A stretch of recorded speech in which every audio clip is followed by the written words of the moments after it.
میں اپنی محبت کے راستے میں آنے والی ہر ایک چیز کو کاٹ کے پھینک دوں گی۔ کیا ہوا زینیا؟ شانزی نے مجھے دھکا دیا ہے۔ ڈرامہ سیریل حد جو دن بدن بہت زیادہ انٹرسٹنگ ہوتا جا رہا ہے، اس کے آنے والے ایپیسوڈ میں آپ دیکھیں گے کہ زینیا کتنی زیادہ چلاک اور ایک حسد کرنے والی لڑکی ہے، اور کتنی چالاکی سے وہ شہرام کو اس کے اپنی ہی فیملی سے دور کر رہی ہے، اور اس کے اپنے ہی ماں باپ اور بہن کے رشتے سے اسے کتنی چالاکی سے منتفر کر رہی ہے کہ شہرام نے تو اپنے وہم و گمان بھی نہیں سوچا ہوگا۔ شہرام جو اس ٹائم اپنے آپ کو بہت خوش قسمت سمجھتا ہے کہ اسے زینیا جیسی بیوی ملی جو اس سے بے حد محبت کرتی ہے اور اس کی فیملی کا بھی بہت خیال رکھتی ہے، لیکن شہرام اس بات سے بالکل بے خبر ہے کہ زینیا کتنی چالاکی سے اس کی اپنوں کی جڑیں کاٹ رہی ہے اور اس کو اس کے ہی اپنوں سے دور کر رہی ہے۔ دوسری طرف زینیا اور اس کی ماں نے مل کر کتنی چالاکی کے ساتھ پھر سے فریال کو اپنے شیشے میں اتار ہی لیا۔ اب تو فریال کے ساتھ اپنے زرار بھائی کے ساتھ بھی دونوں ماں بیٹیاں دھوکہ کر رہی ہیں۔ منگنی تو انہوں نے کروا دی، لیکن زینیا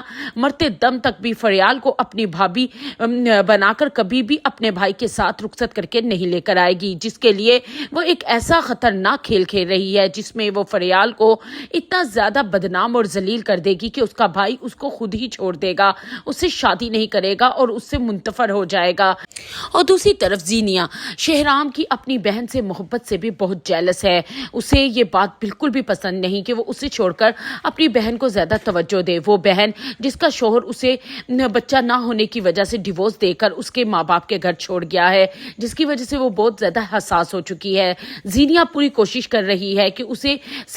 شہرام کی نظروں میں پاگل قرار ٹھہرا دے، اور اس بات کا بھی کہ اگر اسے گھر میں رکھا جائے تو وہ کتنی خطرناک ہے۔ جان بوجھ کے شہرام کی بہن کو وہ تنگ کرتی ہے، اکساتی ہے تاکہ وہ غصہ کرے، ہائپر ہو، تاکہ وہ شہرام کے سامنے اس بات کو ثابت کر سکے کہ واقعی اس کی بہن پاگل ہے، اور اب جس کی وجہ سے شہرام خود ہی یا تو اس کی بہن کو پاگل خانے چھوڑائے یا وہ زینیا کو الگ گھر لے کر وہاں پر شفٹ ہو جائے۔ اور دوسری طرف شہرام اس بات سے انجان ہے کہ یہ سارا کھیل زینیا ہی کھیل رہی ہے۔